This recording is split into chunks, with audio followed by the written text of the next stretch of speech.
മനുഷ്യൻ തുടർച്ചയായിട്ട് പാകിസ്ഥാൻ പ്രകോപിക്കുകയാണ്. പ്രത്യേകിച്ച് അതിർത്തിയിൽ പലയിടങ്ങളിലും ഷെല്ലാക്രമണം നടക്കുന്നു. സിംല കരാർ പിൻവലിച്ചതിനെ തുടർന്ന് കുപ്വാരയിൽ, ബാരാമുള്ളയിൽ, ഉറി സെക്ടറിൽ, പൂഞ്ച് സെക്ടറിൽ ഒക്കെ ഇൻഡിസ്ക്രിമിനേറ്റ് ആയിട്ട് പാകിസ്ഥാന്റെ ഭാഗത്തു നിന്ന് ഷെല്ലാക്രമണം ഉണ്ടാകുന്നു. ഇന്ത്യൻ സേന ശക്തമായിട്ട് ചെറുത്ത് നിൽക്കുകയും ചെയ്യുന്നു. അതിനിടയിലാണ് ഇന്നിപ്പോൾ റെയിൽവേ വകുപ്പ് മന്ത്രി ഹനീഫ് അബ്ബാസിയുടേതായി വന്നിരിക്കുന്ന പ്രസ്താവന വരുന്നത്.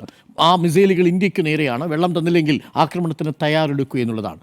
അന്തർദേശീയ സമൂഹം പാകിസ്ഥാനെ ഏറെക്കുറെ ഒറ്റപ്പെടുത്തിയ മട്ടാണ്. പക്ഷേ ഇപ്പോഴും പാകിസ്ഥാൻ പ്രകോപനം തുടരുകയാണ്. പ്രകോപനം തുടരുകയാണ് എന്ന് മാത്രമല്ല, അതൊരു അപകടകരമായ നില കൈവരിച്ചിരിക്കുന്നു എന്നാണ് എൻ്റെ ഒരു അഭിപ്രായം. നമുക്കതിൻ്റെ ഈ സംഭവങ്ങളുടെ ഒരു ടൈം ലൈൻ എടുത്തു നോക്കൂ. എങ്ങനെയാണ് ഈ പഹൽഗാം ഇൻസിഡൻറ്റ് ഉണ്ടാകുന്നത്? യഥാർത്ഥത്തിൽ ഒരു വലിയ പ്രകോപനം സംഭവിക്കുന്നത് ഏപ്രിൽ 16-ാം തീയതിയാണ് അല്ലേ?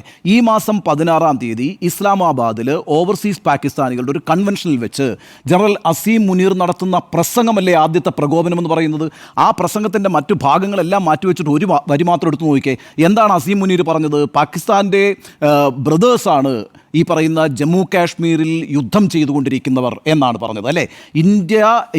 ഇന്ത്യൻ ഒക്കുപ്പൈഡ് കാശ്മീരിൽ യുദ്ധം ചെയ്തുകൊണ്ടിരിക്കുന്നവരെല്ലാവരും പാകിസ്ഥാൻ്റെ സഹോദരങ്ങളാണ്, ഞങ്ങൾ അവരെ സപ്പോർട്ട് ചെയ്യുമെന്നാണ് പറഞ്ഞത്. അതിനപ്പുറത്തൊരു പ്രകോപനമുണ്ടോ? അതൊരു ക്യൂ ആയിരുന്നില്ലേ? അതിനൊരു ഡോഗ് വിസിലായിട്ടല്ലേ നമ്മൾ കാണേണ്ടത്? കൃത്യമായൊരു സന്ദേശമാണ് യഥാർത്ഥത്തിൽ അസീം മുനീർ ആ പ്രസംഗത്തോട് നൽകിയത്. എന്തായിരുന്നു അസീം മുനീറിൻ്റെ പ്രശ്നം? അസീം മുനീറിൻ്റെ പ്രശ്നം എന്ന് വെച്ചാൽ ആ രാജ്യത്ത് മുഖം നഷ്ടപ്പെട്ട ഒരു ആർമിയുടെ മേധാവിയായിട്ട് അയാൾ നിൽക്കുകയാണ് എന്ന് മാത്രമല്ല, അസീം മുനീറിൻ്റെ ഒരു ചരിത്രമുണ്ട്. ഈ പുൽവാമ സംഭവം നടക്കുന്നുണ്ടല്ലോ, 2019 പുൽവാമ അറ്റാക്ക്. ആ സമയത്ത് ISIയുടെ മേധാവിയാണ് ഈ അസീം മുനീർ എന്ന് പറയുന്ന ആൾ. ISI എന്ന് പറയുന്നത് പാകിസ്ഥാൻ ചാരസംഘടനയാണ്. ഇന്ത്യയിൽ പലതരത്തിലുള്ള ഭീകരാക്രമണങ്ങൾ ആസൂത്രണം ചെയ്യുന്നതിൽ നിർണായകമായ പങ്കുവഹിക്കുന്ന ഒരു സേനാ വിഭാഗം തന്നെയാണ് യഥാർത്ഥത്തിൽ ISI എന്ന് പറയുന്നത്. ആ ISIയുടെ മേധാവിയായിട്ടിരുന്ന ആളാണ്, പുൽവാമ ആക്രമണത്തിൻ്റെ കാലത്തിൽ മേധാവിയായിട്ടിരുന്ന ആളാണ് അസീം മുനീർ. അസീം മുനീറിൻ്റെ ഏറ്റവും വലിയ പരാതി എന്തായിരുന്നു എന്നറിയാമോ? അന്ന് പാകിസ്ഥാൻ്റെ ജനറൽ ആരായിരുന്നു എന്നറിയാമോ? ജനറൽ ബാജ്വ ആയിരുന്നു. ജനറൽ ബാജ്വയോടുള്ള അസീം മുനീറിൻ്റെ പ്രതിഷേധം എന്ന് പറയുന്നത് വളരെ സോഫ്റ്റാണ് ബാജ്വ എന്നുള്ളതാണ്. പ്രത്യേകിച്ച് ഇന്ത്യയുടെ കാര്യത്തിൽ, കാശ്മീരിൻ്റെ കാര്യത്തിൽ സോഫ്റ്റായ സമീപനം എടുക്കുന്ന ആളാണ് പാകിസ്ഥാൻ്റെ ജനറലായിരുന്ന ബാജ്വ എന്നുള്ള വിമർശനം ഉന്നയിച്ചിട്ടുള്ള ആളാണ്. ആ അർത്ഥത്തിലൊക്കെ ഒരു തീവ്രവാദ സ്വഭാവം വെച്ച് പുലർത്തുന്ന ആളാണ് ഇന്ന് പാകിസ്ഥാൻ ആർമിയുടെ ജനറലായിട്ടിരിക്കുന്ന അസീം മുനീർ എന്ന് പറയുന്നത്. ആ അസീം മുനീറാണ് ആദ്യത്തെ പ്രകോപനം ഏപ്രിൽ 16-ാം തീയതി നടത്തുന്നത്. ആ പ്രകോപനം ഒരു ക്യൂ ആയിട്ട് എടുത്തുകൊണ്ട്, സൂചനയായിട്ട് എടുത്തുകൊണ്ട് പെട്ടെന്ന് തന്നെ ഒരു അറ്റാക്ക് ഉണ്ടാവുകയാണ്.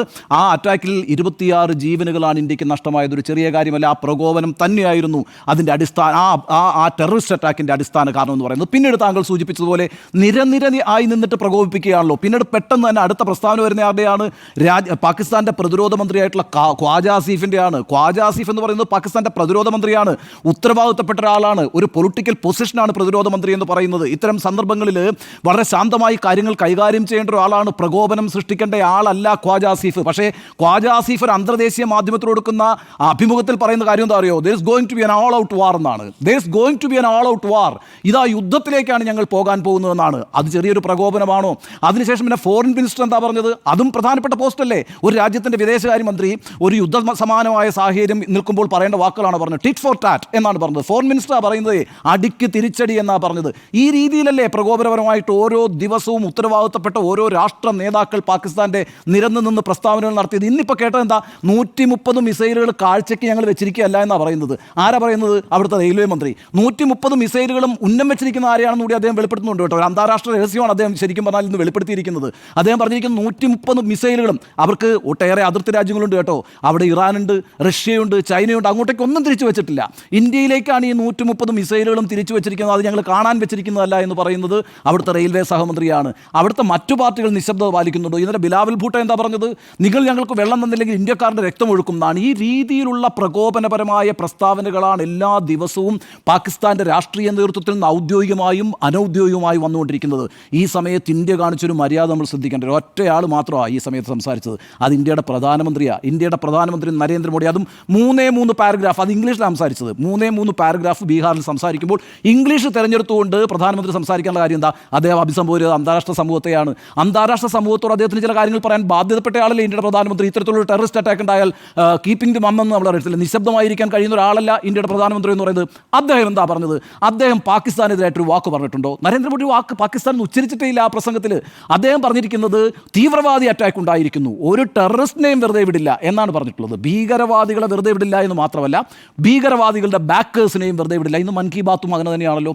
വളരെ കൃത്യമായ വേർഡഡ് ആയിട്ടുള്ള ഒരു സ്റ്റേറ്റ്മെൻറ്റ് തന്നെയാണ് പ്രധാനമന്ത്രി നടത്തിയിരിക്കുന്നത്. ആരെയും പ്രകോപിപ്പിക്കുന്ന ഒന്നും തന്നെ നരേന്ദ്രമോദി പറഞ്ഞിട്ടില്ല. കൃത്യമായി കാര്യം പറഞ്ഞിരിക്കുന്നു. ആ കാര്യം പറഞ്ഞിരിക്കുമ്പോൾ പോലും പാകിസ്ഥാനെതിരായിട്ട് സംസാരിക്കുന്നില്ല. ഇപ്പം ഞാനൊരു കാര്യം പറയട്ടെ, 2009 വേൾഡ് ട്രേഡ് സെൻറ്റർ ആക്രമണം ഉണ്ടായല്ലോ. 2009 വേൾഡ് ട്രേഡ് സെൻറ്ററിൻ്റെ ആക്രമണത്തിന് ശേഷം പിന്നെ ഒസാമ ബിൻ ലാഡനെ അമേരിക്ക കൊന്നില്ലേ? എവിടെ വെച്ചാൽ കൊന്നത്? അമേരിക്ക കൊന്നത് അബോട്ടാബാദിൽ വെച്ചിട്ടില്ലേ? ഈ അബോട്ടാബാദ് എന്ന് പറഞ്ഞ സ്ഥലം എവിടെയാണ്? പാകിസ്ഥാനിലല്ലേ? അത് പാകിസ്ഥാനെതിരായിട്ട് അമേരിക്ക നടത്തിയിട്ടുള്ള ഒരു ആക്രമണമല്ലല്ലോ, ഒരു വാറല്ലല്ലോ. അതൊരു ടെററിസ്റ്റിനെതിരായിട്ട്, ഒരു ടെററിസ്റ്റ് ഓർഗനൈസേഷനെതിരായിട്ട് നടത്തിയിട്ടുള്ള പിന്നെ ആക്രമണമാണ്. അതിനെ ലോകം എവിടെയും പറഞ്ഞിട്ടില്ല അമേരിക്ക പാകിസ്ഥാൻ യുദ്ധം എന്ന്. നമ്മൾ പറഞ്ഞത് അതാണെന്നേ, പാകിസ്ഥാനിലെ ടെററിസ്റ്റ് ക്യാമ്പുകളെ ഇല്ലാതാക്കും, ടെററിസ്റ്റ് ട്രെയിനിങ് ക്യാമ്പുകളെ ഇല്ലാതാക്കും, ആ ടെററിസ്റ്റ് നേതാക്കളെ ഇല്ലാതാക്കും, അവർക്ക് പിന്തുണ നൽകുന്നവരെ ഇല്ലാതാക്കും. അതൊരു രാജ്യത്തിനെതിരായിട്ടുള്ള യുദ്ധപ്രഖ്യാപനമല്ല. 2024 ജനുവരിയിൽ ഇറാൻ പാകിസ്ഥാനെതിരെ എയർ സ്ട്രൈക്ക് നടത്തിയല്ലോ. ബലൂചിസ്ഥാനിലാണ് എയർ സ്ട്രൈക്ക് നടത്തിയത്. നമ്മൾ പിന്നെ മീഡിയ ചർച്ച ചെയ്തിട്ടുള്ളതാണ്. വലിയൊരു അന്തരീക്ഷമായിരുന്നു ആ സമയത്തുണ്ടായിരുന്നത് ഏഷ്യയിൽ. കാരണം എന്താ, ഇറാനെ ഇപ്പോൾ ഒരു ഇസ്ലാമിക് രാഷ്ട്രമാണ് ബലൂചിസ്ഥാനിലേക്ക് എയർ സ്ട്രൈക്ക് നടത്തിയത്. കാര്യം എന്താ, ബലൂചിസ്ഥാനിലെ തീവ്രവാദികൾ അവർ പിന്നെ സുന്നികളാണ്, അവർ ഷിയാസിനെതിരായിട്ട് ഇറാനിലേക്ക് പിന്നെ ഭീകരാക്രമണം നടത്തി. അതിനാണ് തിരിച്ചടി ഉണ്ടായത്. അപ്പോൾ നമ്മൾ പറഞ്ഞോ ഇറാനും പാകിസ്ഥാനും തമ്മിലാണ് യുദ്ധം നടന്നുകൊണ്ടിരിക്കുകയാണെന്ന്? നമ്മൾ പറഞ്ഞിട്ടില്ല. അങ്ങനെ ഭീകരവാദികൾക്കെതിരായിട്ട് പല രാജ്യങ്ങളിലെയും ഭീകരവാദ ക്യാമ്പുകളെയൊക്കെ അറ്റാക്ക് ചെയ്തിട്ടുണ്ട്. കഴിഞ്ഞ പ്രാവശ്യം ബാലാക്കോട്ടിലേക്ക് നമ്മൾ അറ്റാക്ക് ചെയ്യുന്നു. അതിൻ്റെ അടിസ്ഥാനത്തിൽ തന്നെയാണ് ടെററിസ്റ്റുകൾക്ക് പിന്നെ ട്രെയിനിങ് നൽകുന്ന ക്യാമ്പുകൾ ഇല്ലാതാക്കാൻ വേണ്ടിയിട്ടാണ് പുൽവാമയ്ക്ക് ശേഷം ബാലാക്കോട്ടിലേക്ക് പിന്നെ നമ്മൾ ആക്രമണം നടത്തിയിട്ടുള്ളത്. ഇവിടുത്തെ ഒരു പ്രശ്നം എന്താണെന്ന് അറിയാം, ആരാണ് അഗ്രീവ്ഡ് പാർട്ടി? ഇവിടെ ഒരു പ്രശ്നമുണ്ടല്ലോ. കാരണം വെച്ചാൽ ഈ പാകിസ്ഥാൻ നിരന്ന് ഇത്തരം പ്രകോപനപരമായ പിന്നെ പ്രസ്താവനകൾ നടത്തുകയും വലിയ തരത്തിലുള്ള അലേർട്ട് ഈ പറയുന്ന ഇന്ത്യൻ അതിർത്തികളിൽ ഉണ്ടാക്കുകയും ഒക്കെ ചെയ്യുമ്പോൾ ആരാണ് ഈ കേസിൽ അഗ്രീവ്ഡ് പാർട്ടി? ആരാണ്? ഇന്ത്യ അല്ലേ? ഇന്ത്യയുടെ 26 ജീവനല്ലേ നഷ്ടപ്പെട്ടത്? പാകിസ്ഥാൻ്റെ ഒരു ജീവൻ പോലും നഷ്ടപ്പെട്ടിട്ടില്ലല്ലോ. നമ്മളല്ലേ അഗ്രീവ്ഡ് പാർട്ടി? എന്ന് മാത്രവുമല്ല, ഇതൊരു പാൻ ഇന്ത്യൻ അറ്റാക്ക് അല്ലേ? ഈ അറ്റാക്കിൻ്റെ സ്വഭാവം ഒന്ന് നോക്കിയേ. എങ്ങനെയാണെന്നറിയോ, 26 പേര് കൊല്ലപ്പെട്ടിട്ടുണ്ട്. അത് ശരിയാണ്. ഇപ്രാവശ്യത്തെ പ്ലാൻ എന്താ? ഒരു ടൂറിസ്റ്റ് സ്ഥലത്തേക്കാണ് ചെല്ലുന്നത്. എന്താണ്? കാശ്മീരിൽ മാത്രമല്ല ആക്രമണത്തിൻ്റെ ദുരന്തം സംഭവിച്ചത്, ഈ കേരളത്തിൽ ഒരാൾ മരിച്ചില്ലേ? ആരൊക്കെ മരിച്ചു? മഹാരാഷ്ട്രയിൽ നിന്ന് മരിച്ചില്ലേ? പശ്ചിമ ബംഗാളിൽ നിന്ന്, ആന്ധ്രാപ്രദേശിൽ നിന്ന്, കർണാടകയിൽ നിന്ന്, എന്തിനേറെ അരുണാചൽ പ്രദേശിൽ നിന്ന്, ഗുജറാത്തിൽ നിന്ന്, ഒഡീഷയിൽ നിന്ന്, ഛത്തീസ്ഗഡിൽ നിന്ന്, ഇങ്ങനെ ആളുകൾ മരിച്ചിരിക്കുന്നത്. അപ്പോൾ കൊല്ലപ്പെട്ട 26 പേര് പറയുന്നത് ഈ ഇന്ത്യയുടെ വിവിധ ഭാഗങ്ങളിൽ നിന്നുള്ള ആളുകളാണ്. ഇൻ ദാറ്റ് വേ, ആ സെൻസിലാണെങ്കിൽ അതൊരു പാൻ ഇന്ത്യൻ അറ്റാക്ക് അല്ലേ? ഇന്ത്യയിലെ പല ഭാഗങ്ങളിലേക്ക് ഒറ്റയടിക്കൊരു അറ്റാക്കല്ലേ നടത്തിയത്? അത് ചെറിയൊരു കാര്യമാണോ? ഇവിടെ നമുക്ക് പിന്നെ മുട്ടുമടക്കി നിൽക്കാൻ കഴിയുമോ? ആ സമയത്ത് നമ്മൾ വളരെ കൃത്യമായി ചില തീരുമാനങ്ങൾ എടുത്തിട്ടുണ്ട്. ആ തീരുമാനങ്ങൾ പറയുമ്പോൾ ആ തീരുമാനത്തോട് പ്രകോപനപരമായി പ്രതികരിച്ചുകൊണ്ടിരിക്കുന്നു എന്നുള്ളതാണ് ഇവിടുത്തെ പ്രശ്നം എന്ന് പറയുന്നത്. ഇതൊരു ചെറിയ കാര്യമല്ല. മാത്രമല്ല, അവരുടെ ഒരു പ്രശ്നം എന്താണ്? ഇപ്പം ഈ പറയുന്ന കഴിഞ്ഞ ദിവസം നിങ്ങൾ ശ്രദ്ധിച്ചിട്ടുണ്ടാവില്ല, ഒരു വിഷ്വൽ പുറത്തേക്ക് വന്നു. ആ വിഷ്വൽ എന്താണെന്നറിയാവോ? അവിടെ പാകിസ്ഥാൻ്റെ ദേശീയ സുരക്ഷാകാര്യ സമിതി യോഗം ചേരുന്നതാണ്. പ്രധാനമന്ത്രിയുടെ അധ്യക്ഷതയിൽ ഇവിടെ നടന്നതുപോലെ തന്നെ അവിടെയും യുദ്ധം നടന്നു. അപ്പോൾ അവിടെ സേനാ മേധാവികളടക്കമുള്ള എല്ലാവരും ഇരിപ്പുണ്ട്. ആ കൂട്ടത്തിൽ അസീം മുനീർ ഇരിപ്പുണ്ട് കേട്ടോ. അസീം മുനീർ ഒരു പാഡിൽ ഒരു പേന കൊണ്ട് എഴുതിക്കൊണ്ടിരിക്കുകയാണ്. ഒന്ന് ആലോചിച്ച് നോക്കിയോ, ഒരു ദേശീയ സുരക്ഷാകാര്യ സമിതിയുടെ യോഗം നടക്കുമ്പോൾ ഈ പറയുന്ന പിന്നെ അവിടുത്തെ ആർമിയുടെ ജനറൽ അവിടെ നിന്നിട്ട് സ്ക്രിബിൾ ചെയ്യുകയാണ്. എന്തോ കാര്യമായിട്ട് എഴുതിയെടുക്കണം. അങ്ങനെ കാര്യമായിട്ട് എഴുതിയെടുക്കേണ്ട ഒരു യോഗമാണോ അത്? അവിടെ പ്രധാനമന്ത്രിയൊക്കെയല്ലേ വേണ്ടത്? അത്തരം വിഷ്വൽ ഓപ്പർച്യൂണിറ്റിയിൽ പോലും പകച്ചു പോയിട്ടുള്ള ഒരാളായിട്ടാണ് അസീം മുനീർ നമ്മൾ ഇനി കാണേണ്ടത്. എന്താ സംഭവിച്ചിരിക്കുന്നത്? ഇപ്പോൾ നമ്മൾ കേൾക്കുന്ന വാർത്ത എന്താ? അസീം മുനീറിൻ്റെ കുടുംബത്തെ നേരെ ലണ്ടനിലേക്ക് ഷിഫ്റ്റ് ചെയ്തിരിക്കുന്നു. അവിടുത്തെ പല രാഷ്ട്രീയ നേതാക്കളും അവരുടെ കുടുംബങ്ങളെയൊക്കെ അന്യരാജ്യങ്ങളിലേക്ക് വിടുന്നു. അവിടുത്തെ ജഡ്ജിമാരൊക്കെ അവധിയെടുത്ത് വിദേശയാത്രയിലേക്ക് പോയിരിക്കുന്നു. ഇതാ സ്ഥിതി. അസീം മുനീറിനെ നമ്മൾ കണ്ടിട്ടുണ്ടോ? ഈ സംഭവത്തിന് ശേഷം, ആഫ്റ്റർ ഈ പഹൽഗാം അറ്റാക്കിന് ശേഷം അസീം മുനീറിനെ കണ്ടിട്ടുണ്ടോ? പോട്ടെ, റാവൽപിണ്ടിയാണല്ലോ ഇവരുടെ ഹെഡ് ക്വാർട്ടേഴ്സ് എന്ന് പറയുന്നത്, ഈ സോൾജേഴ്സ് പിന്നെ ആർമി ഹെഡ് ക്വാർട്ടേഴ്സ് എന്ന് പറയുന്നത്. അവിടെ നിന്നൊരു പ്രസ്താവന വന്നിട്ടുണ്ട്? ഏതെങ്കിലും ഒരാളുടെ പ്രസ്താവന വന്നിട്ടില്ല. ഏതെങ്കിലും ഒരു പ്രസംഗം വന്നിട്ടുണ്ടോ? ഇല്ല. ഇനിയിപ്പോൾ എന്താ പ്രശ്നം എന്നറിയോ? ആർമി എപ്പോഴും ചെയ്യുന്ന അങ്ങനെയാണ് പാകിസ്ഥാനിൽ. അവരൊരു പ്രശ്നം ഉണ്ടാക്കും, എന്നിട്ട് പിന്നെ അതിൻ്റെ പൊളിറ്റിക്കൽ റാമിഫിക്കേഷൻ എല്ലാം നേരിടേണ്ടത്, അതിനെല്ലാം പരിഹാരം ഉണ്ടാക്കേണ്ടത് രാഷ്ട്രീയ നേതൃത്വമാണ്. ആ രാഷ്ട്രീയ നേതൃത്വത്തിൻ്റെ തലയിലേക്ക് ഇത് വെച്ചു കൊടുക്കും. ഇത് പല സമയത്തായിട്ട് അവിടെ ആർമി ചെയ്തിട്ടുള്ള ഒരു കാര്യമാണ്. ഞാൻ പറയുന്നത് അവരുടെ ഇൻറ്റേർണൽ ഇൻസർജൻസീസ്. നമ്മൾ കഴിഞ്ഞ ദിവസമൊക്കെ ചർച്ച ചെയ്തിട്ടാണ്. ബലൂചിസ്ഥാൻ പോലും വലിയ തലവേദന നിൽക്കുന്നു അല്ലേ? POK വലിയ തലവേദനയായിട്ട് നിൽക്കുന്നു.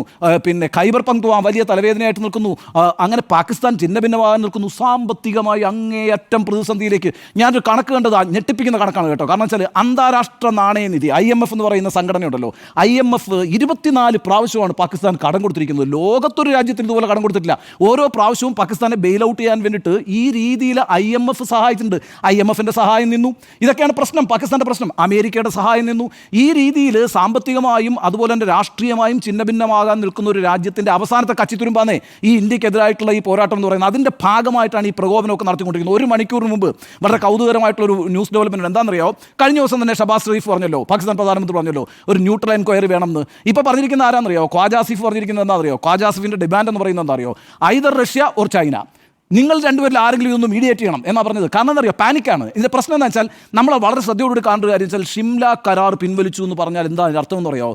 എസ്കലേഷൻ മാത്രമല്ല, ഒരു തേർഡ് പാർട്ടി ഇൻവോൾവ്മെൻറ്റ് പാടില്ല എന്നാണ് ഈ 71-ലെ ഈ ഷിംല കരാർ പറയുന്നത്. അതായത് എന്തെങ്കിലും ഉഭയകക്ഷി പ്രശ്നങ്ങളുണ്ടെങ്കിൽ അത് പാകിസ്ഥാനും ഇന്ത്യയും തമ്മിൽ പിന്നെ ചർച്ച ചെയ്ത് തീരുമാനിക്കണം എന്നുള്ളതാണ് ഷിംല കരാറിൻ്റെ ഏറ്റവും പ്രധാനപ്പെട്ട ഒരു കണ്ടന്റ്. അതിനെ വയലേറ്റ് ചെയ്യാൻ പല തവണ പാകിസ്ഥാൻ ശ്രമിച്ചിട്ടുണ്ട്. പല ഇന്റർനാഷണൽ ഫോറം, അതായത് ഈ UN അടക്കമുള്ള സ്ഥലങ്ങളിൽ പോയിട്ട് പറയും ഞങ്ങളുടെ പ്രശ്നമാണ് കാശ്മീർ, നിങ്ങൾ ഇടപെടണേ. പക്ഷേ പറ്റില്ല. കാരണം എന്ന് വെച്ചാൽ ഷിംല കരാർ ലോകം അംഗീകരിച്ചിട്ടുള്ളൊരു കരാറാണ്. അതുകൊണ്ട് ഒരു തേർഡ് പാർട്ടി ഇൻവോൾവ്മെൻറ്റ് പറ്റില്ല. ഇപ്പോൾ എന്താ കളിക്കുന്നതെന്ന് അറിയാവോ? അതാ Indus valley Indus river treaty ഉണ്ടല്ലോ, അതിൽ നിന്ന് പിന്നോട്ട് പോയിരിക്കുന്നു. അത് വേൾഡ് ബാങ്ക് മീഡിയേറ്റ് ചെയ്തിട്ടുള്ള ഒരു ട്രീറ്റിയാണ്. അപ്പം ഞങ്ങൾ ഷിംല കരാറിൽ നിന്ന് പുറകോട്ട് പോയിരിക്കുന്നു. ഇനി വേണ്ടത് ലോകരാജ്യങ്ങൾ ഇടപെട്ടുകൊണ്ട്, അതിനകത്ത് കൃത്യമായിട്ട് അവർ പറയുന്നുണ്ട് കേട്ടോ, ഒരു സംശയം വേണ്ട ആരൊക്കെ ഇടപെടേണ്ടത് എന്ന കാര്യത്തിനകത്ത് പാകിസ്ഥാൻ ഒരു സംശയമില്ല. ഖ്വാജാസിഫിൻ്റെ ഒരു മണിക്കൂർ മുമ്പ് വന്നിട്ടുള്ള പ്രസ്താവനയാണ് either Russia or China should മീഡിയേറ്റ് എന്നാണ് പറഞ്ഞിരിക്കുന്നത്. അപ്പോൾ ഈ രീതിയിൽ ഇന്റർനാഷണൽ ഇൻവോൾവ്മെൻറ്റ് കൊണ്ടുവരിക, ഇന്റർനാഷണൽ ഇൻവോൾവ്മെൻറ്റ് കൊണ്ടുവന്നിട്ട് കാശ്മീർ വീണ്ടും ഒരു ഇന്റർനാഷണൽ വിഷയമാക്കി നിർത്തുക, അതിനോടൊപ്പം തന്നെ ഈ പറയുന്നൊരു ദേശീയ രാഷ്ട്ര വികാരം ഉണ്ടാക്കുക, ഇതെല്ലാം കൂടി ചേർന്നിട്ടാണ് ഈ പഹൽഗാം എന്ന് പറയുന്ന അറ്റാക്ക് ഉണ്ടായിരിക്കുന്നത്. ഈ അറ്റാക്കിന് മുമ്പിൽ മടക്കാനൊന്നും ഇന്ത്യ പോകുന്നില്ല എന്ന് മാത്രവുമല്ല, വളരെ സമാധാനത്തോടുകൂടിയാണ് ഇന്ത്യയുടെ എല്ലാ പ്രതികരണങ്ങളും. അതാ ഞാൻ പറഞ്ഞത്, നിങ്ങൾ ആരെങ്കിലും ഇന്ത്യൻ പ്രതിരോധ മന്ത്രി ഒരു പ്രതികരണം നടത്തുന്നത് കണ്ടിട്ടുണ്ടോ? Any statement from Rajnath Singh? ഇല്ലല്ലോ. അമിത്ഷാ ഏതെങ്കിലും തരത്തിലുള്ള അവിടെയൊക്കെ പോയിട്ട് കാര്യങ്ങളൊക്കെ ഒന്ന് വിശകലനം ചെയ്യുന്നു എന്നുള്ളതല്ലാതെ, കൃത്യമായിട്ടുള്ള മീറ്റിങ്ങുകൾ നടക്കുന്നു എന്നുള്ളതല്ലാതെ പാകിസ്ഥാനെ അടിച്ചില്ലാതാക്കി കളയുമെന്ന് അമിത്ഷാ പറഞ്ഞു.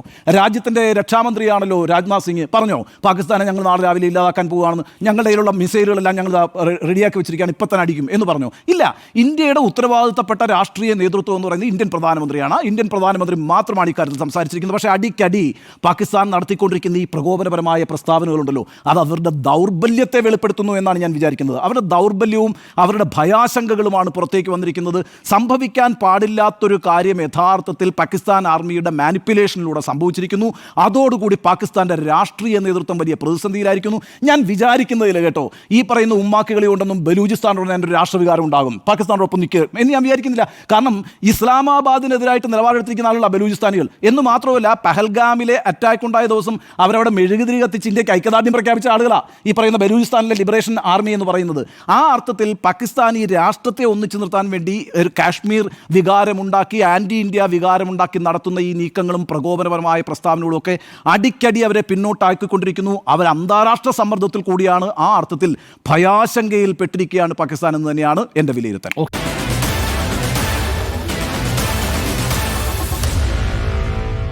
Meet the editors.